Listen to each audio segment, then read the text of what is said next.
In this video I'm going to show you how to create a download page. I'm using NView for this demonstration. NView is a free HTML editor which you can download from this website here. And the first thing I'm going to do on this download page is create a table to keep all the contents of the download page in. And the reason I'm going to do that is because if I set it at a fixed width, it means that this web page will look exactly the same on every browser and every screen resolution. So it just keeps it looking a bit neater. So come up here to Table and click on the icon. And I only need one cell in this, so I'm just going to click here. And there we go, it's set up. Now I need to change the attributes, so click once inside the table, come up here to Table, and then Table Properties. And you can see here it's got one row and one column, and I don't really want it that wide, so I'm going to make this, let's make it 600 pixels, and I want the table alignment to be center, and I'm going to let the background color show through from the main page. I'm not going to have a different color for that, and I'll have a slight border just to keep it looking neat, so I'll have a border of 1 pixel, and click on Apply and then click OK, and you can see here we now have our table inside the website. Okay, the next thing I'm going to do is save it, and the reason I'm going to save it at such an early stage is because when I put in the images and the links, I want them to be relative to the web page. So by saving it, I can make sure that everything is in the same directory on my hard drive, and it makes it easier to upload it all to the same directory on my web server. So click on the icon here to save, and it's prompting me for a title, so let's give it a title. Let's say thank you for your order, and then click on OK. You get this pop-up window, and I'm going to save it in this folder here, website. It'll automatically call it the same file name as the title. I don't want that. I'm going to rename it. Now you need to make sure that it's difficult for anybody who might be going to hack into your website to find your download page. I'll talk a bit more about this a bit later on, but be imaginative in what you name this page. Don't just simply call it download.html or thankyou.html, because that's just asking for trouble. It'll make it very easy for hackers to find your website, find your download page, and then steal your product. So what I usually do is just give it a random name, a random collection of letters and numbers. So just do that.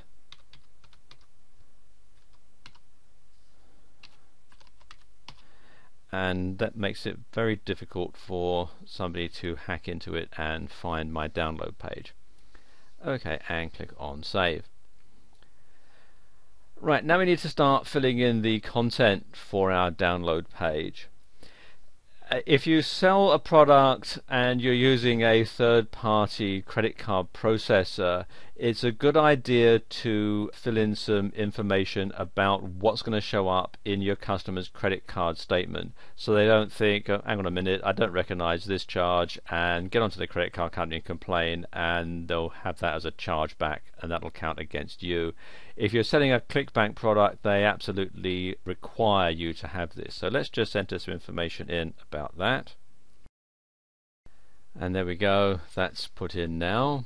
Next thing obviously is you want people to know what it is that they've bought. So I find the best way of doing that is to have a picture of what it is that they've just bought. So let's enter a graphic in here now. So click here where it says image, and then we want to choose the file that we're going to import. And you can see it's an ebook that I'm going to sell here, and I've got the cover graphic here which says fantasticcover.jpg or fantasticcover.jpg. So click on that and then click on open. And you can see this little box here is automatically checked that says that the URL is relative to the page location. That way you don't have to put in a great big long URL. We want some alternate text just in case it doesn't load up into the customer's web browser properly. So let's say this is an ebook cover.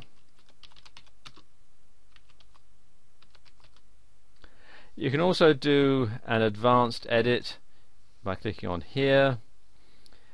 You can show we want the height and width and so on, and the HTML attributes. If you're going to have a link to it, you can put it in here as well. I don't want that in this particular case, so just going to click on OK and then click on OK again.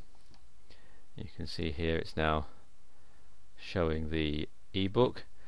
I actually want it in the middle, so I'm going to click on it there and then have it aligned center. You can also go into the source code and put in a center tag above and below if you want. Okay, now let's just put some spaces in. Now you need to have the link so that the person can download your product. So we're going to put that in here, and I'm going to put in the instructions. So right click here,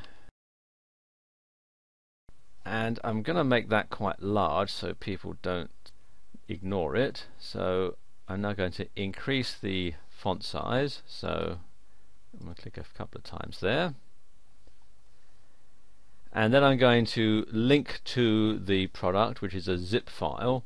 So click here on link, and again choose file,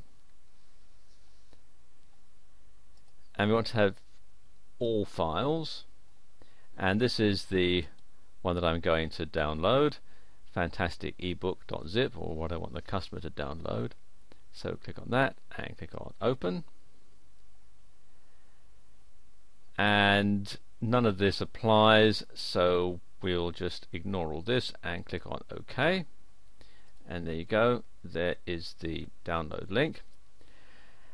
Now if you are selling a product which is going to require some extra software for your customer to use it, it makes sense to include a link to where you can download that particular piece of software. Now there are two pieces of software that the customer of this product is going to need. One is Zip to unzip the file, and the other is Adobe Acrobat Reader to access the PDF file that's inside. So I'll put in a couple of links to those.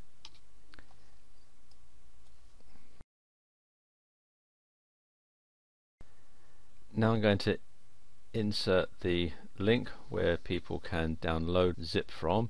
Similar procedure, I'm going to click on the link tab, and I'm going to enter the complete URL into here now. Then you want to have the target where the link is going to be open. I'm going to click this one so that it'll open the link in a new window. And you want to do this if you're going to take people away from your download page so that they don't get lost and then complain that they can't get back to it. So this will open a new window where they can download zip. So we'll click on OK. And I'm going to do the same thing here for Adobe Acrobat Reader. So that's that done. Final thing you need to do is to have a link to your help desk, just in case your customers have problems downloading the file, or it doesn't unzip properly, or it gets corrupted or something like that, so they can get in touch with you easily. So again, similar thing, another link goes in here. There we are, now that's done. So now I need to save it again. And now I can just go ahead and make a few changes to the text to make it look a bit neater. First thing I'm going to do is change the typeface, because I don't really like this one. So I'm going to highlight all of that, and then I go to Format, Font, and then I want this one here, Helvetica Arial, and there we go. You can see it's changed the spacing a little bit, so I don't want an orphan on there, so I'm just going to delete where it says from. The link will still work, as you can see, and then I'm going to put a heading here. I'm going to change this and make it the heading, so come here to where it says body text, click on the little arrow, select heading 1, there we go, and it says thank you for your order, and then I'll save that again. Now the last thing to do is to stop the search engines from listing this, and the simplest way to do this is to edit the source code. Click here on the source code tab, and up here in the head tag area you want to put a meta tag for the robots. So we type here left arrow meta space name equals quotes robots close quote space content equals quotes no follow, no archive, no index, close quotes, right arrow, and then another meta tag which is revisit, so meta name equals revisit, content equals never, and then close the tag. And what this is doing is it's telling Google and the other search engine spiders that you don't want this particular page indexed in the Google index, you don't want it archived in the Google archive, you don't want any links that are on it followed, and basically after you've been to this page, robot, don't come back. So there you go, and save that as well. There are other precautions that you can take to stop your download from being stolen or to stop your download page from being found and hacked into. You can upload it into a password protected directory on your website, or you could use a third-party program like DLGuard to safeguard your download. So there we go, that's how you create a download page in EnView.